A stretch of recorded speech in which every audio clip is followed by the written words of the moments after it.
So, Cassidy and Katarina Kha'Zix being banned out. Exactly the same bans on both teams here as well. Trinity and Leona and Ziggs. So, exact same as game one, if my memory serves me correct. Trevor gives me the thumbs up because he'd had it written down.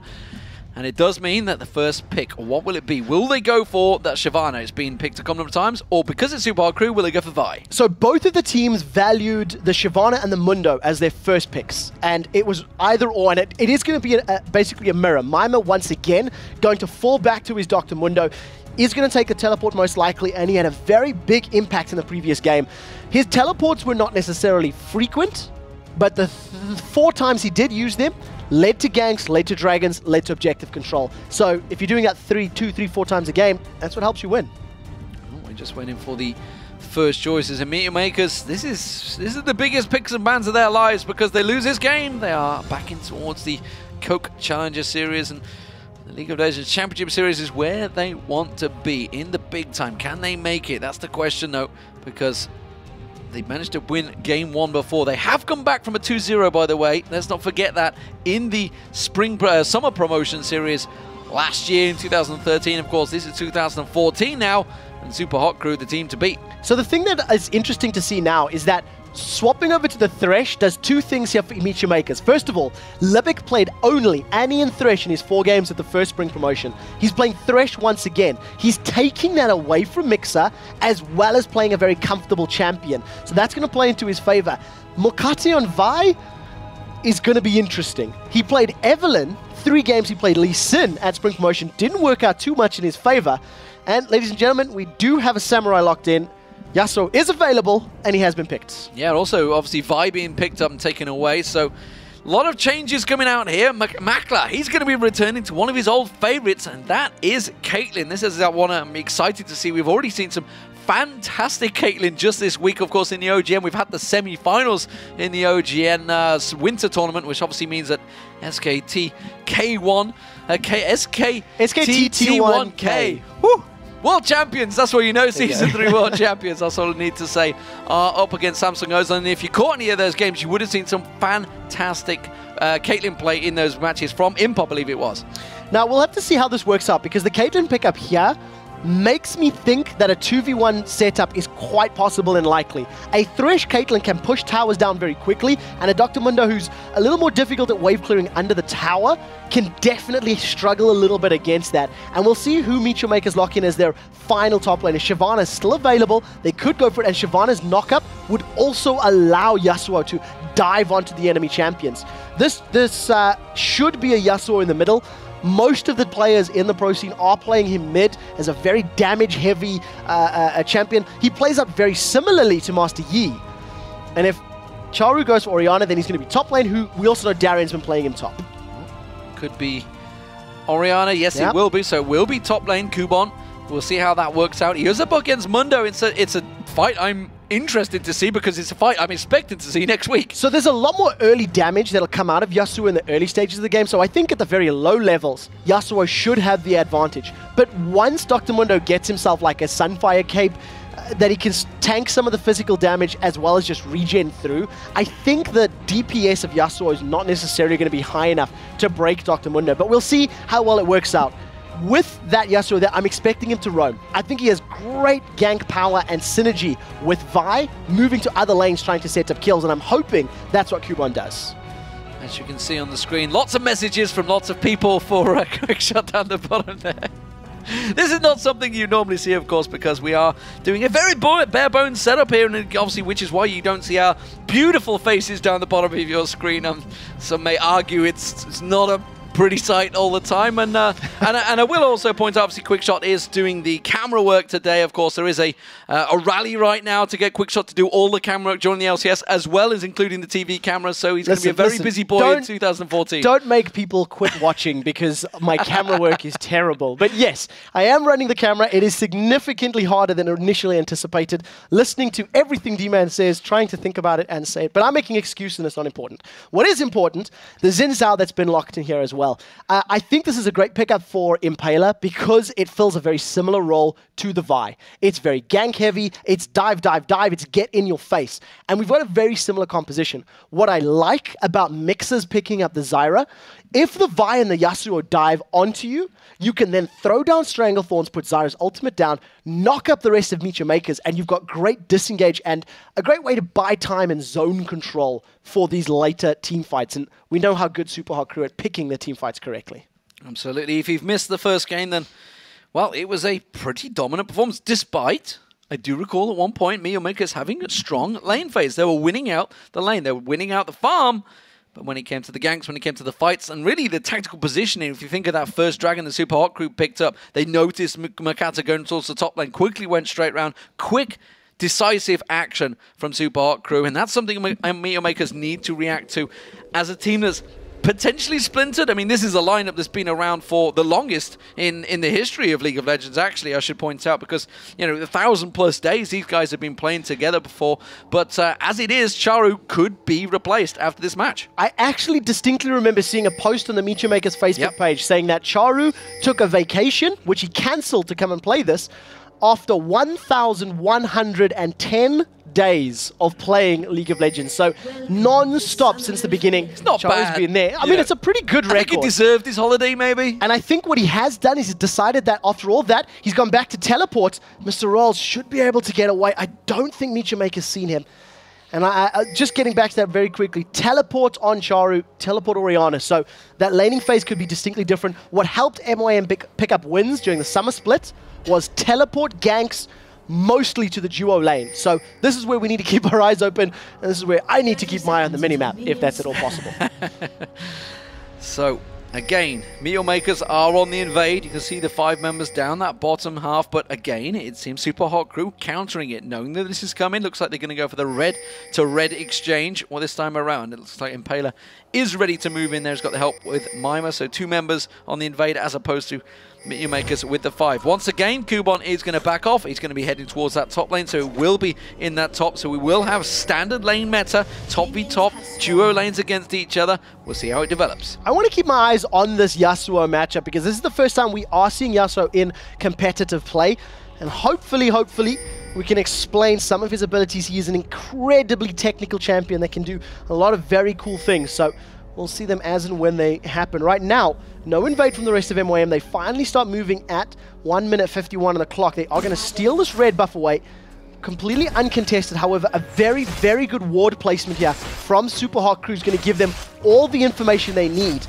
They've also got a ward sitting on the opponent's red buff. So Super Hot Crew will be able to invade and challenge for that one, knowing full well where everybody is. Yeah, and we should point out, obviously, Meet Your Makers, for the fact that they have picked up that Yasuo, there's a good reason they've gone with Libic on Thresh. They've gone with Assault and Battery Mikado. That's 3 skills being available. Look, obviously, Kubon's got his own skill of doing the knockups. The Steel Tempest, of course, being the knockup that Kubon has, that obviously allows Yasuo to do his ultimate. You can only use that ultimate on someone who is in the air. If you've not played him, I honestly recommend you give it a try. He's a very fun champion to play. Impaler, though, has gone for that invade. You can see it right here, but he's getting countered. Makata comes around. I'm not sure if they got knock-up damage on towards him. They do knock him up, though. 3 talent strike working well. Forces the flash out. Now they're going to go in towards Kubon. Moops is going to try and get the belly slam in. Flashes again. That's 2 flashes burnt from Meet Your Makers. Very good reactionary play there from Meet Your Makers to actually try to challenge the invade, but it was read and it was predicted by the Super Hot Crew. They had more numbers closer together and they were able to not only force the flashes away, steal the red buff. It's not over. It's not over yet. He walks straight to the barrel. He gets the ignite down. Is that going to be enough damage? That's the question. I don't think it will be enough. He's got the health bot running, but they're not going to let him back off. You've seen another barrel coming in. Can he predict this barrel at the right time? Flashes in there. Tries to belly slam. Use the dash away and dodges out of the barrel. Great stuff there. And now Moops is actually taking a lot of damage. That was a bit of confidence there from Moops. He used his flash, he used his ignite. He's lost a lot of CS and farming time to Charu in the mid lane, so it may have put him further back than he was hoping for, but they do slow down Makate. Still only level 2. He's got his hands on 1 red buff that he was stolen, that he stole from the Super Hot Crew, and it just means that his early game is going to be hindered. So you've lost some CS from your mid lane in trade for your jungle. We'll see how that develops as the game moves on. Down this bottom lane, we can see Mr. Rallis once again on Lucian. He did a fantastic job in game one, went about 12-0-6, I think it was, towards the end there. My memory may be lapsing a little bit there, but Makler putting the pressure on this time around, 22 CS to 8. Yeah, Mr. Rolls and Mixer falling way behind in terms of the CS numbers, and this has a lot to do with the threat of Libic's Thresh. He is much scarier at levels 1 and 2 with a hook and a flay that can cost you a death. Hook goes out, as you see, and Mixer simply can't get involved. You know, a grasping roots and an auto attack, that's nowhere near as scary. So because of that presence, Makler has stamped an authoritative control on this lane right now. Great pressure from Makler there as well. Managed to land that headshot, keeping him at bay. Kuban in the top lane. Well, he's getting caught out. Another 3-time strike, bouncing Kuban in the air. Unfortunately for him, Mimer's not in there. He has flashed through though. That's going to land the chopper. The burnout running. That is first blood for Mimer. Once again, first blood picked up by the side of Super Hot Crew. They managed to, re-gank a lane. No, oh, they've caught Mixer. Call Mixer down the bottom. He's had to flash away from this one again, but they have the support of the jungler. Will they try and dive? I don't think they will. I think they're safe just to find this one out. They knew that Mr. Rallis was coming back. They got the flash, which is very important. So now if they redo that in a couple of minutes' time, Mixer could fall victim. And I think one of the things that I wanted to touch on there with Kuban up in the top lane, he was low on mana. They knew he had no flash, and Libic with another hook. That's, I think, 3 or 4 consecutive hooks that we've seen him landing, and just doing very, very well with Thresh. It is a comfort pick for him. It is somebody he knows how to play, and he's making it work right now. Making it work. We do see Makler heading off as well. He's going to go get himself some items. We'll see what it is. He managed to get a giant CS lead built up there. Whether he'll just go for a second Doran's Blade or whether he'll go towards that item, it will be the Vampiric Scepter. So he's building up towards that Bloodthirster very early on here. Meanwhile, the top lane, well, we can see it's a bit of a distance building up here. Yasuo trying to catch up. Of course, Kuban did get killed early on. 28 to 14 CS behind, though. So I just want to touch on 2 things that you've just noticed. The 2 abilities that Yasuo is using in the last few seconds, his Q, the Steel Tempest. It's something that it charges up. It deals damage in a line straight in front of him. He just used it there. And if he casts it 3 consecutive times, the 3rd time will send out a skill shot whirlwind that acts very much like Howling Gale, knocks champions up into the air. So that's how one of his knockups comes from. The second one is his dash. You'll see him throwing himself through minions. He can hit 1 minion or any target once every 10 seconds, and he should be using it up shortly. Yeah, there is the whirlwind. You can see that little sign, that little graphic hovering around him, easy to spot. There is the dash as well. We'll see how this progresses because they're going to be building very differently. Kuban's going to be going full-on nuke, expecting to go explosive. Mimer getting caught on by Makata. Wasn't too worried about that one. Has got himself that chain vest already, along with the Doran's Blade and Doran's Shield. It was just a little love tap. I think that was just a little love tap by Makata saying, I am here, I'm showing my presence, I want you to be aware I'm ganking all lanes. Because remember, Makata was bottom lane not 2 minutes ago. So what this does in the minds of Super Hot Crew is they need to be a little bit more present and need to be cognizant of the fact that Makata is playing a very gank-heavy jungler.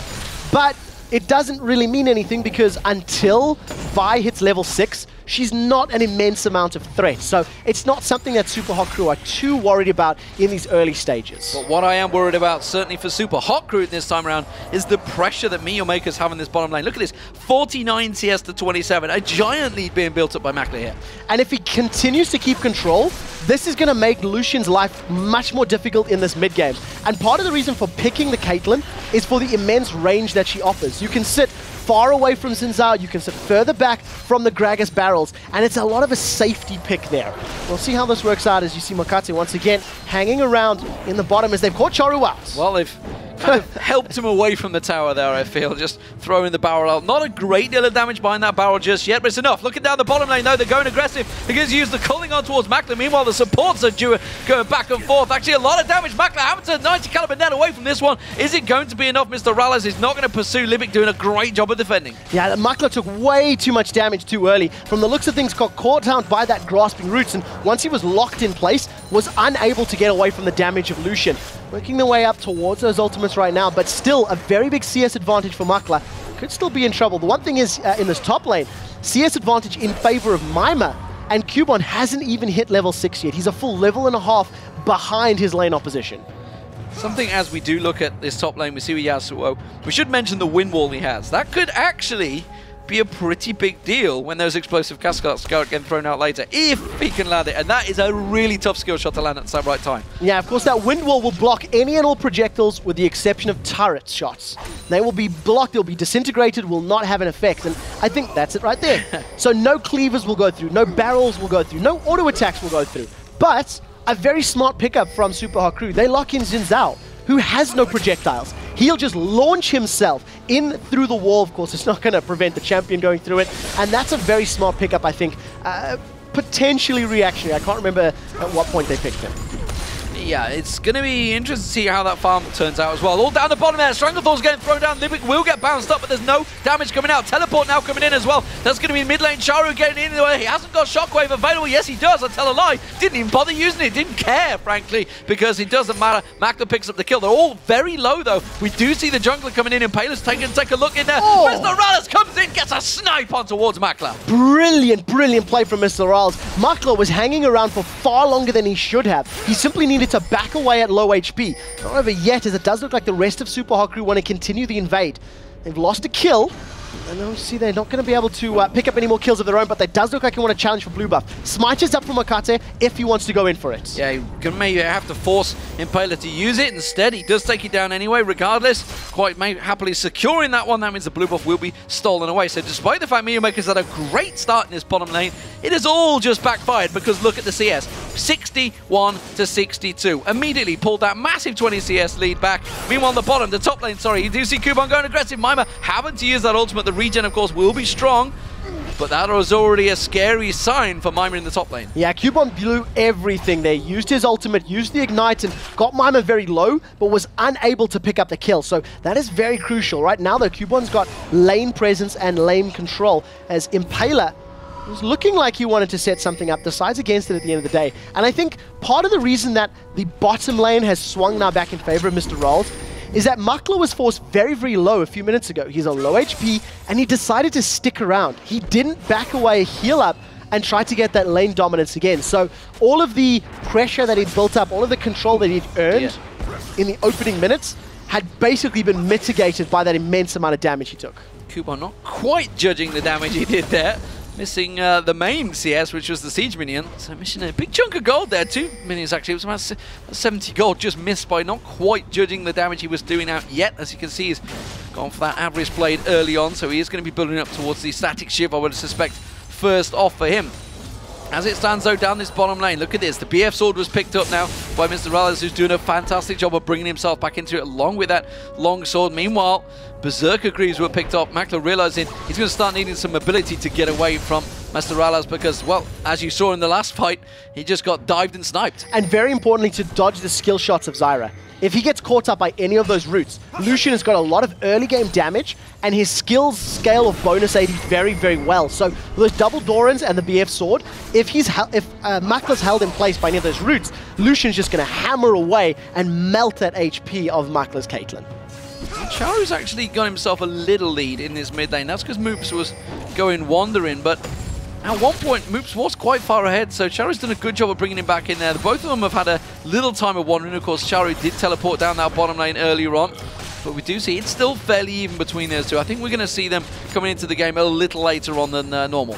Well, you know, the thing with a Charu is he's going to be happy staying in lane. Oh, they've caught Mixer. They've caught Mixer. They've thrown the box down. Mixer's not going to get out of this one. He will get taken out there, but Makata's in trouble. They're going to try and close that gap. Impaler goes diving in. Has to flash away. The Culling coming out. Is he going to have enough? Yes, he will. Mr. Rallis gets in there. That red buff, of course, doing work. And, of course, now he manages to get himself that red to control. Now they've caught up Moops. Moops tries to throw out the barrel. Charu quickly pulls the defensive ball there onto himself, and that means the pressure now from Super Hot Crew is going to be on this bottom turret. Yeah, they've got a lot of damage they can put down. With the kill that Mr. Rolls picked up, he actually took the red buff away from Makate. So not only was he a tiny bit behind this lane, this red buff plus the massive damage he's got from the BF sword is going to allow him to even that up and take control. Kuban and Mima going head to head. Kuban's got his ulti. Kuban's trying to go into it, knock something towards Mima, but the Burning Agony is doing the damage right now. One more chop Chopper should be able to land. It will be the Infected Blade. Will it get in there? Does manage to land it. There it is. And it's Mima that wins out. Yeah, Cubon just getting caught out, underestimating the power of the Sadism ultimate from Dr. Mundo. Ignite was not available there, and Cubon picked a fight, picked a battle without having that health regeneration cancellation of Ignite, and ends up costing him 0-2 in that top lane. Yeah, so Sunfire Cape picked up by Mima. Oh, it's going to be Mixer actually getting caught out. Another great lantern pulling him in there. Mixer will go down here. The plant being popped off. He won't get anything from the passive there.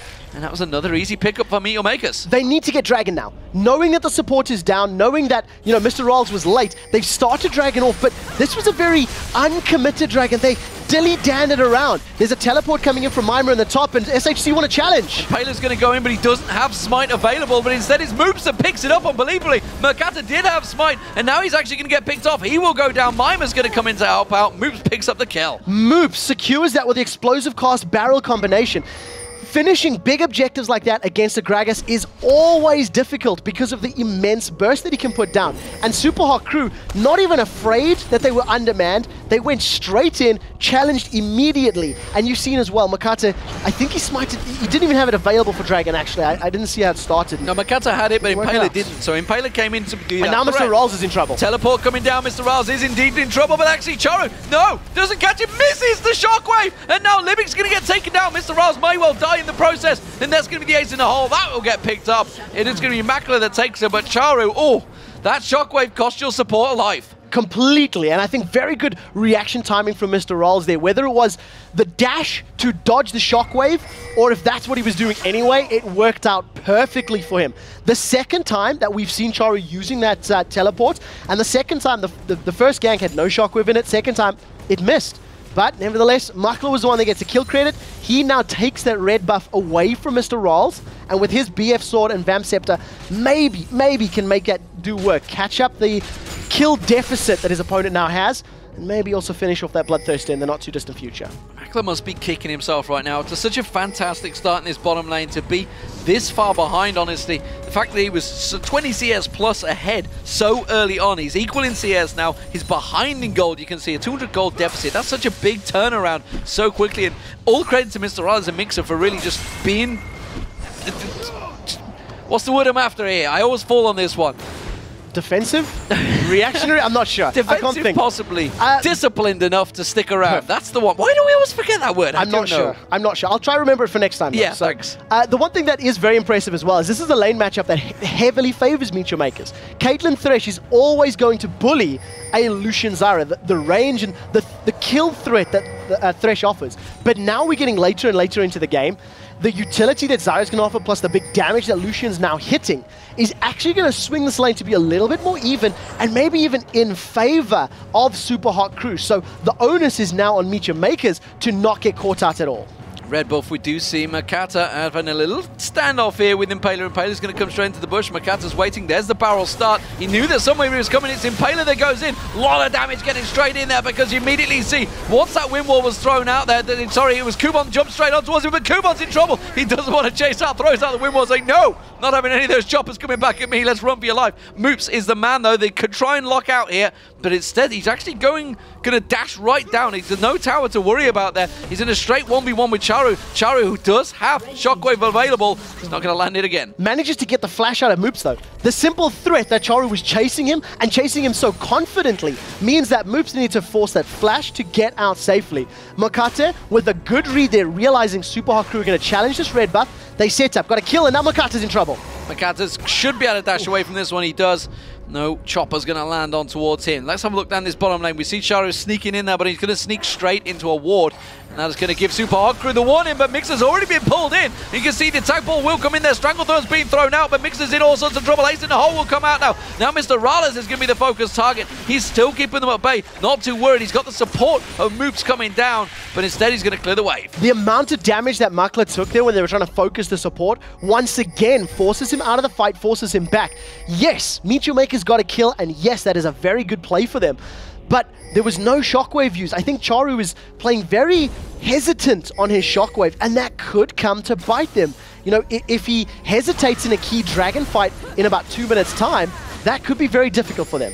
Impaler, of course, has the timing on the blue buff, and we already see Moops and Impaler was sniffing around there. They know that it will be up in a few moments, so that's why they're getting ready. Instead, they choose to push on towards his bottom turret. Why not get a 2-for-1 deal while you're there? And that is going to be the turret picked up. Blue buff should be available shortly. They're going to back away from it. They realize MYM have all managed to come back down there. Yeah, it's still a minute and a half before that dragon comes up. And the thing that's very important to note is just how good the vision is for the Super Hot crew there. They've got a big ring of wards in and around that area of the map, and they're going to be fully aware when Meteor Makers are coming in to challenge for dragon.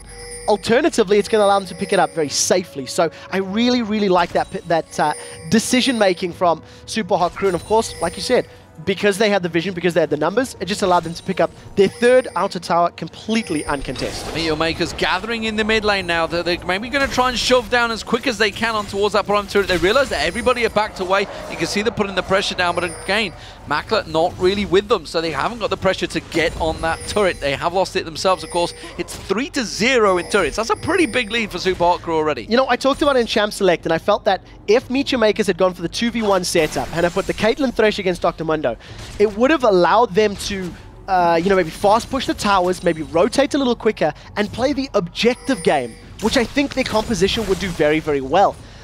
On the same token, I think, you know, Yasuo maybe not necessarily the strongest in a 1v2. He's got a little bit of range. He does have some defense against poke, and he's not mana related, so that wind wall could definitely be used to help keep him safe. So I feel like maybe MYM not making the best decisions in the early game, and it hasn't necessarily worked out for them right now. So Dragon up in 12 seconds. We do see Mundo. He's up on the top, but he has got teleport available. It is Meteor Makers in full position, but Super Hot crew, they're already closing the net on this one. Oh, they're going to catch Mixer here completely. Oh, flash away there. Makata trying to dive in towards him. He's going to pull that flash away. It's not going to be available. The culling coming out. That's going to start barraging a little bit of damage on towards them. Mixer going and Mima going straight in. The explosive cast being thrown out the side there. Stranglethorns will pull them out. Assault and battering on towards Mr. Rallis, but it's not going to be enough. Mr. Rallis tries to turn this one around. Doesn't quite get the kill. Meanwhile, Mima does take down the top laner of Kubon. Now he's going to get on towards Makler. Makler dodging away from that flame black cleaver of him towards him. Not going to land it again. Barrel does land this time though. Mima picks up the kill with the burning agony. 2-for-1 at the end of that. The Super Hot crew with a very good surround. Teleport from Mima closes off any escape to the north from Meteor Makers, and having Mixer coming up from the south, it allowed the Stranglethorns and the Grasping Roots to prevent Meteor Makers go anywhere but through very tight channels. So a good fight, only losing one member of their team, securing the Dragon as well, and that's going to allow Super Hot crew a 6,000 gold lead right now. And we should mention it's so very rare that those pincer moves actually work like that. I think it was more about the culling, forcing them out, catching all four members. They were like, oh, panic, we got to get out of this damage, realizing the situation. On top of that, Meteor Makers hesitating again. Yes. Meteor Makers seeing that they were getting encroached by the pincer. And the reason I really dislike those pincer moves, the 3-2 approaches, because if you approach a team that is, you know, grouped up as a 5-man, they are going to be able to just pull the trigger, Assault and Battery plus Shockwave on 1 or 2 of your members. And if they manage to pop that person instantly, it's now a 5v4, which is nearly impossible to win. And I think Meteor Makers, they didn't do that. They didn't instantly react to the pincer, and that's why they got pushed out and pushed away. Fear, hesitation, nervousness, any of those things could have been the cause. And at the end of the day, Super Hot crew just extend their lead. Yeah, and let's not forget the explosive cast, but I think blew 3 of them in towards the blue buff area, so effectively it made their 5-man group a 2-man group. And quickly turned it around. So mid lane's going to be the pressure though. Meteor Makers want to try and drive in. Shockwave comes out. They do catch on towards Impaler. I had no idea that Kubon could use his ultimate after a Shockwave, but it seems that they can. It does mean that the tower's going to go down, or is it? Because Kubon's getting destroyed. He takes the Lantern though from Living. Meanwhile, he can see coming in the top Mima. Can he catch on towards them? That chopper's going to be the easiest one to land. He's going to get the burning agony on towards Living. Living getting separated there. We see Mr. Rallis chasing on towards Charu. Charu forced away from this one. They have separated one, but they're not going to get the kill. Can they go for the inner turret? They're going to go towards Kubon. Kubon, they realize who by a ward, they will not get the kill again. They won't get the kill, but now they've got positioning here on the tower. I'm sitting with them, and all of that attack damage coming out of Mr. Rolls. This should be another tower for them. The 4th of the game. And Super Hot crew with a great reaction. Keep in mind, Impaler didn't even go down. After being hit by all of those ultimates underneath the tower, he did not get taken out by the Meteor Maker's burst. And unfortunately for Meteor Makers, they've now lost another tower. They've lost themselves a red buff, and it looks like the rest of Super Hot Crew, they're not done yet. They're not done yet. They're going to rotate around. They're going to go towards this top inner turret. Meteor Makers are there, though, in full 5-man defense. They're coming around the side. Mima getting caught out, getting hooked in, but is he tanky enough? The box catching him out there. The rest of the team do come around just the side there, and well, he answers the question. He is tanky enough. He even took the ace in the hole. It didn't get blocked off. It still hits him because he's 4-0. He's got the Radiant, he's got the Sunfire Cape, and the Ninja Tabi. He is a big Mr. Mundo once again. Yeah, once again, all of the physical damage coming out of Meteor Makers means his itemization is fairly simple. There's not enough burst from Charu. You see, look at the pincer movement from Super Hot Crew. There's no Stranglethorn, so a tower dive is a lot more difficult without Mixer's CC potential. However, the Grasping Roots plus a barrel is there, so we want to keep our eyes on Moops' explosive casks. Look at the health of Mima already. That ultimate just giving them all the regen. They've locked in. They've got Mr. Rales down. That's the AD carry. Maklo managing to pick up the kill, but everybody else from Meteor Makers is so low on health right now. Impaler comes in, gets one, gets two. Can he clean up here? Livik in trouble. That's good. Burning in Agony will take him down. Mimas gets another. Mr. Rales, Impaler gets a triple kill. Now they're going towards Makata. The Ignite's going to be it before he gets to the fountain. That is the ace for the Super Hot Crew. And they only lost Mr. Rolls. That was Meteor Makers diving onto Mr. Rolls, picking the fight, picking the engagement, and Super Hot Crew just reacted with perfection. They dispersed all of the Meteor Makers members thanks to the Gragas ultimate, and the chase potential of that Xin Zhao and Dr. Mundo was too much for Meteor Makers to handle. They are now like 10,000 gold down, 5 towers to 1. And yes, MYM, they got a kill, but at what cost? That's the question. And all of that without the AD carry, because he went down right at the start of the fight. Currently, the Super Hot Crew are looking a shoe-in almost for the LCS spot, which of course will be beginning in just 3 days' time. Tuesday will be the start, 7 p.m. Central European time, that is, I should add. I think that's 8 a.m. Pacific. I may be wrong on that one. I can't quite add the math and do deletions. Actually, I think it's 10 a.m. because it should be 9 hours ahead. So that's a nice, easy start for the Americans as well. Enough. So there's no excuse, basically, to miss the action when it begins over here in Germany. Right now, though, Super Hot Crew, could they be facing off against Roccat in their first game of the LCS? Currently, seems like they might be. I'm just going to say yes.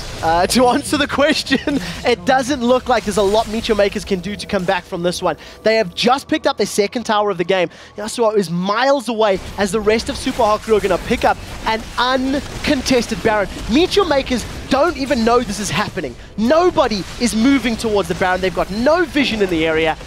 And this is just all too easy for Super Hot Crew. One of the strengths we've seen from this team is their decision-making in this mid-game. The way they roam to objectives and the way they play the control over those objectives, and they've got absolutely locked it down. And 4 members went down there. They're trying to get the dragon, trying to get anything from it, but they're a full 50 seconds off. Meanwhile, Super Hot Crew, who knew the timers, have got the Baron. Now they're rolling on down there. They've already got the full advantage. They're sweeping lenses, clearing out all the wards. They have everything on lockdown right now. This is desperate, desperate trouble, desperate times. And again, nothing that Meteor Makers can do about it. Well, Moops is coming in from the side, and with Mima getting closer and closer to the action, this could be the start of a fight. If Meteor Makers start this one, this is against a Baron up team. They know Mima's not there, they've gone in. They've gone deep, they've gone for Mr. Rales, and it's not worked out. Stranglethorn's bounces in there, and look at Meteor Makers, they're also low on health, and in comes that big Dr. Mundo, ripping through them. Maklo in trouble, he gets caught out. That is 4 for 0, and well, it's a teleport coming in, he's going straight for the inhibitor turret. Now, not only, is it a surrender? It's a surrender! Camera's gone! That is it, Meteor Makers. They knew it was their last-ditch effort. They are going to be, unfortunately for them, in the Coke Challenger Series, which is not a bad thing at the end of the day, but it was all about that League of Legends Championship Series spot, and the Super Hot Crew are in. They are the 8th and final European team that will be playing on Tuesday once we kick off the 2014 season. And I tell you what, it was a dominant start to this series, to these games. They played well against SK. I said at the beginning, they were arguably the best performing amateur team next to Copenhagen Wolves. And they're going to have a chance to prove how they can play at the top level. Absolutely fantastic stuff. I'll be surprised if they don't get picked up by an organization. It's a very, very short period of time, though, as they move, 3 days into the LCS. These guys, they're all sat at home right now. They were all sat online. They've just played and gone, Mom, Dad, I'm a pro player. I need to be in Germany on Tuesday because I now have to play in this LCS Pro Series for the next few months. Well, as long as they file their paperwork correctly, everything should be in order for the final team here. And you know what? I'm very impressed to see them. I think the only weakness that the Super Hot crew has right now is a little bit in the laning phase. They do tend to fall a tiny bit behind. However, this Mr. Rolls mixer combo in both games showed an ability to pick up kills in game 1 and bounce back. They were 20 CS down with that Lucian Zyra, and they bounced back to such a dominant position. So I'm very excited to see how they play and how they adapt to the LCS. And as we said, they will be playing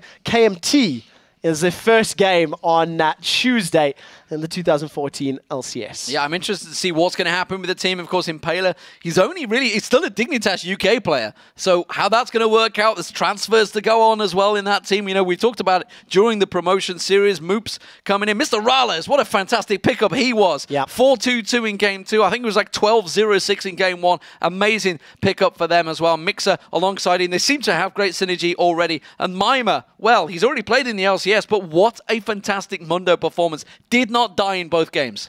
Dr. Mundo Flash Teleport definitely seems to play to his style, and as long as he can keep that up with the tanky top meta that we currently find ourselves in, I think he's in a very, very good situation. And, you know, Mimer back in the LCS, he had a small stint with the Ninjas in Pajamas during the summer split. Not necessarily the most successful, but I think now in a more comfortable team, he's going to be able to flourish and grow and come into his own, make a name for himself once we kick off the season on Tuesday. Yeah, and what a fantastic season it could be. So, we are done for today. That is it. We see Super Hot Crew in the LCS. We will be back, ladies and gentlemen, in just 3 days' time. Ironically, at this time right now, because it's just gone 7 o'clock here in Germany, which will be when the LCS kicks off on Tuesday, I should say. I'm talking rubbish right now. Tuesday, 7 p.m. Central European time. That's when you want to be tuning in, because that's when Fnatic will be facing off against Gambit to start an amazing LCS season. And I definitely think you do not want to miss it. 16 games will follow. And of course, we now know all 8 of our teams. Super Hot Crew, congratulations once again. Welcome to the League of Legends Championship Series. Absolutely. And without further ado, let's get things underway and take a break and go off into the ether, because we will be back on Tuesday.